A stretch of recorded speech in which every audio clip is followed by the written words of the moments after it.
okay. Making sure this question. Tục kêu dọc ôn hồ. Yeah. Oh, yeah. All right.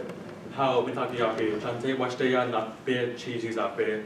Like gotia chita oka iga imachiapi. Now washichi yapi Abraham Weasel imachiapi. Like gota wichaza imacha yellow na inya washla han imataha apentu kenewahe. That means hello relatives. I shake your hand with a good heart. My Lakota name is Circling Hawk, and my white name is Abraham Weasel.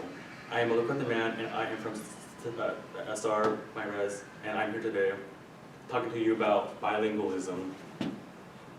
Bilingual means you are fluent in or use two languages. Of course, there are more after that, trilingual, monolingual, but we'll speak two languages for now. Problem. Growing up and living in where English is dominant over others, I always felt sad that I couldn't understand others who were unable to speak it. I consider myself a people person, and getting the opportunity to meet others is exciting, especially when there is someone who has their language and culture. A major problem is that most schools, depending on where you live, don't force you to learn a second language. Language, a system of communications used by a particular country or community, is part of the human way of life.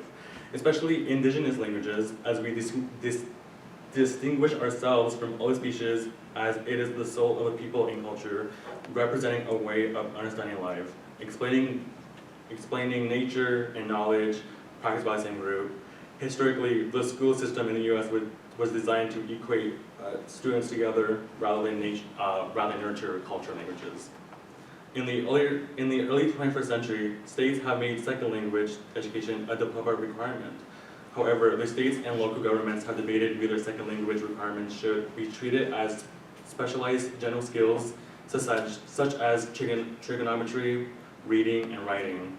In 2019, the National Center for Education Statistics says only 88% of U.S. high school students learn a foreign language, compared to bilingual education in Europe. In the Europe Union countries, where 90% of school children were required to learn one language in addition to their mother tongue. Although 90% of U.S. secondary schools offer some study of foreign languages, only 44% of the nation's high schools took advantage of it. Overall, only 9% of Americans can speak a second language fluently, compared to Europe, which is 53%.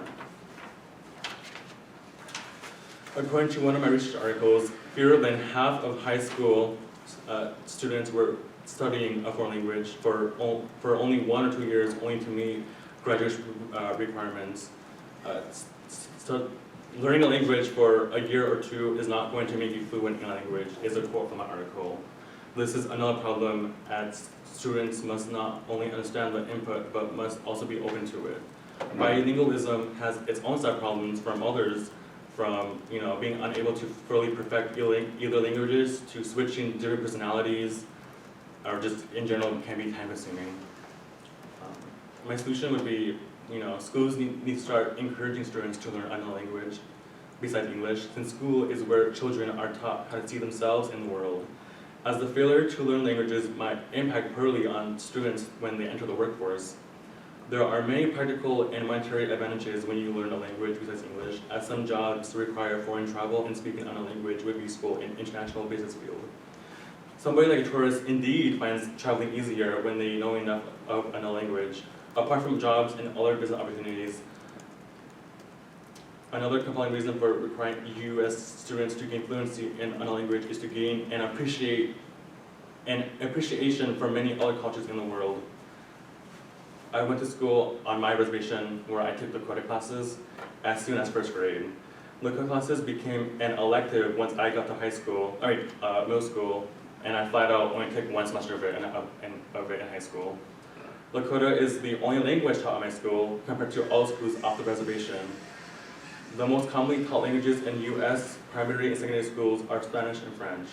I have a cousin who graduated school in Utah, and her school taught them Spanish, French, and Chinese.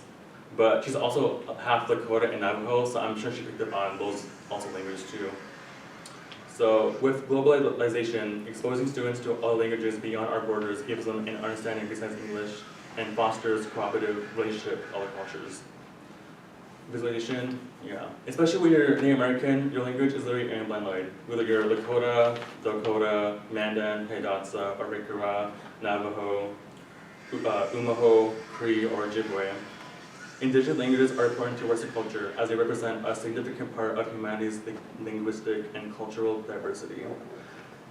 In one of the articles I read, The Impact of Colonization on Language Policy and Indigenous Languages, written by Elisa Lankan, our languages bear ancestral knowledge about nature, traditional medicine, agriculture, astronomy, ecology, and sustainability. It also states that, in that article, it also states that in Chile, 5 languages have already died out. Kala, I haven't heard, but I can't pronounce them, but 5 languages have died out. So can you imagine a world where there were no native languages left to remember? The silencing of native languages not only threatens the language itself, but also to cultural extermination to their speakers. I grew up knowing Lakota my entire life. My parents understand it, and I have grandparents who still speak it today. We cannot let languages die out like this, knowing how important it is to us. Knowing how important it is to us. In the same article, after the language went under threat, the Spanish Constitution allowed official recognition of the Basque, I think I'm pressing that, the Basque language in its territory in 1978. Ever since then, the Basque have managed to make their entire young population bilingual in just 30 years. Call to action, you know? It might cost you a pretty penny to go to the local Barnes & Noble and pick up a language book, but there are apps out there, hopefully in your language or somebody else's to explore. I personally started learning Spanish because I have so many friends / cousins that are half native and half Mexican that I bought textbooks and flashcards to help knowledge myself on the language. I do use Duolingo, but be aware that they teach Spaniard Spanish and not Mexican Spanish. So if you know the history of that colonizing country, that is certainly a choice to learn that language. So some of you will think it is a waste of your time, but remember that English is not the only language in the world. So go listen to some Latin pop / rock music. I do that, and I'm sure you will pick up on it. And hope you call yourself bilingual, and hopefully go beyond that. Pilami Yayape, muchas gracias. I thank you for listening.